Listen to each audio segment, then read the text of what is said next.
Building a giant structure in space is difficult. Controlling one that can flex under small disturbances is another problem.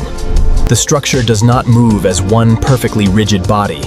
Different sections can respond differently to the same disturbance. Its size and flexibility mean even a small mechanical disturbance can produce a response that lasts beyond the initial movement. That response becomes important when the structure must maintain precise orientation, alignment, or stability during operations. Before engineers can control a structure like this, they first have to understand that it is not perfectly rigid.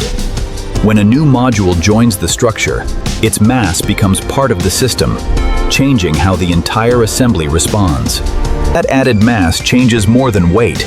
Its position also changes the structure's center of mass and rotational inertia. As the configuration changes, the same force can produce a different response because the system now has different mass properties. Engineers therefore cannot assume yesterday's dynamic behavior still applies after every major component is added to the structure.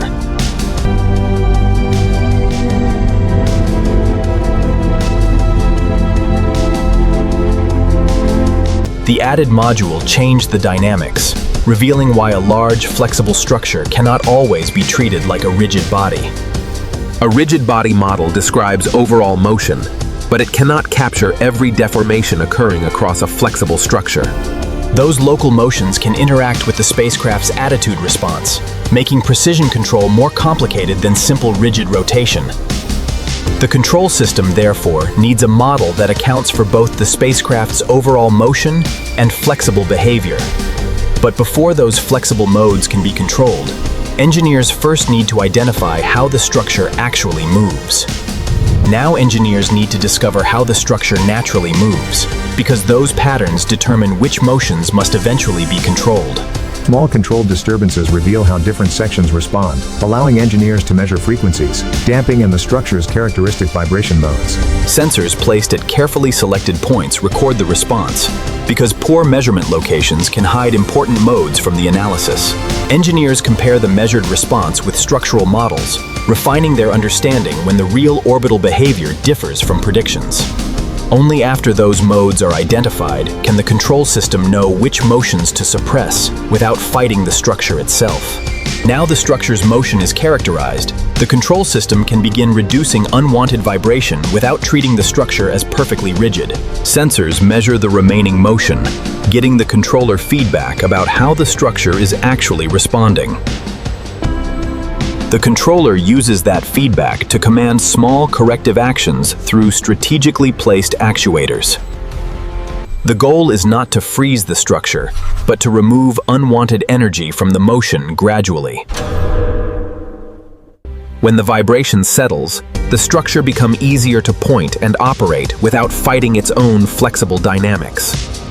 The structure is stable now, but the first real maneuver will test whether that stability survives controlled motion. A carefully controlled attitude command applies a small torque, beginning the maneuver without deliberately exciting the structure's flexible modes. Even a small rotational maneuver can create elastic motion, especially when the structure responds on slower, flexible timescales. The control system watches both attitude and structural response, adjusting the maneuver before unwanted vibration can build. The maneuver completes with the structure aligned again, proving motion itself can be controlled without fighting its flexible behavior. The structure is stable now, but adding another module changes the system again, creating a new dynamic configuration. The moment that module becomes part of the structure, the total mass distribution and inertia properties change again. That new configuration can respond differently to forces and disturbances, even when the structure itself appears almost unchanged. The control system therefore cannot rely forever on a model created before the latest section was assembled. As the structure grows, control must evolve with it, because the spacecraft is no longer the same dynamic system. A large space structure is not finished when construction ends. It must remain controllable as its configuration continues evolving. Every added module changes the system slightly, so sensing, modeling, and control must evolve alongside the structure itself. The goal is not to eliminate flexibility, but to understand it well enough that controlled motion never becomes structural instability. That changes the engineering philosophy.